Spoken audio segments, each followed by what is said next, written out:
So just had my first experience with lucid dreaming. And I mean, I guess it's a lucid dream.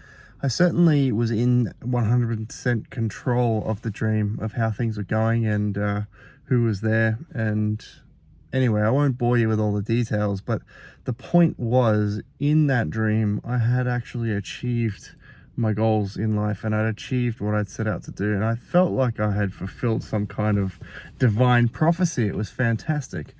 But the reason why I bring this up and the reason why I'm recording this today is because it got me thinking that if that's how I felt, even just by imagining that I had achieved what I wanted to achieve in this lifetime, how would I feel if I actually had done it? And that got me thinking, as I was driving around this morning, that I really need to make this my top priority in life, because I don't want that dream to just be a dream. And it got me thinking that all of us walking around have dreams, and all of us walking around have goals. And we let life get in the way. We let our job get in the way of us achieving our dreams. And we let little things like our phones get in the way of it. And we let things like relationship problems, and we let us not having a chief aim and a chief goal stop us from achieving the thing that we set out to do.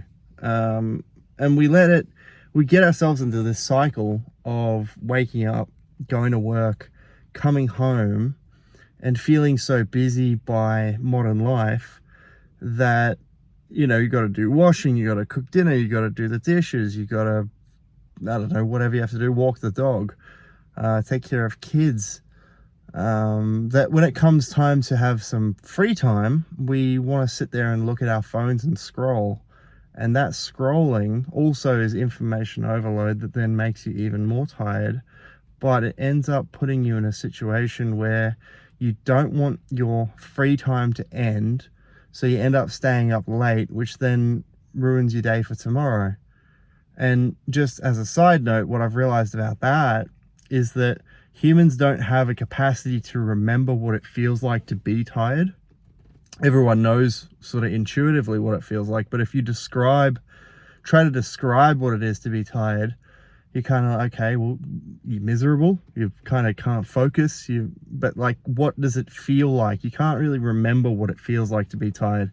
And that's just, I think, a human like defense mechanism of what it is to, raise children and to look after little ones and to do hard things. It's a requirement, because if we knew what it felt like to be tired, then we wouldn't want to be tired, and then we wouldn't want to do hard things. But that built-in defense mechanism, that natural thing of not remembering how it is to be tired, actually stops us from feeling the punishment of staying up all night and staring at our phone screens. I think it's the same reason why people don't remember the hangover. Like, I think being hungover is very rarely the reason why people quit drinking. After you quit drinking, then you realize, oh, I'm glad I'm not hungover every Sunday morning, every Sunday, every, public holiday. I'm glad I'm not hungover. It's like I've got all that time back. But that's very rarely the reason why people actually would quit drinking. So, moral of the story is, do you want your dreams to just be dreams, or do you want to actually make them reality?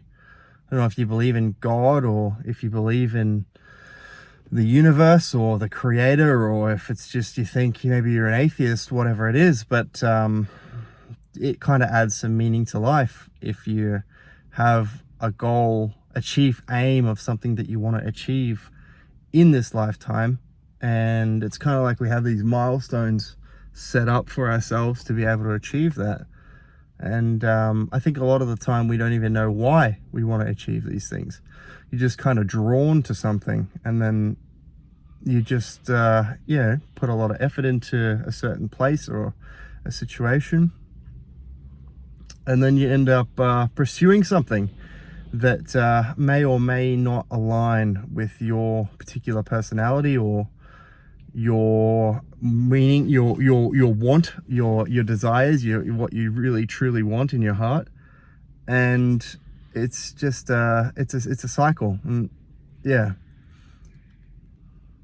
I've just done a 5-minute recording here of me just rambling about complete nonsense, and it's truly a shame because I don't want to waste this video. I feel like there's some good points in there, but my ability as a content creator and my ability to organize my own thoughts is now inhibiting me from being able to create a good video, which that hurts me now. I've hurt my own feelings now with this whole situation. But anyway, enough about that. Look, that's what I got for today. This is today's video. So look, today's date is, where are we? We're August 21st, I think, 20th.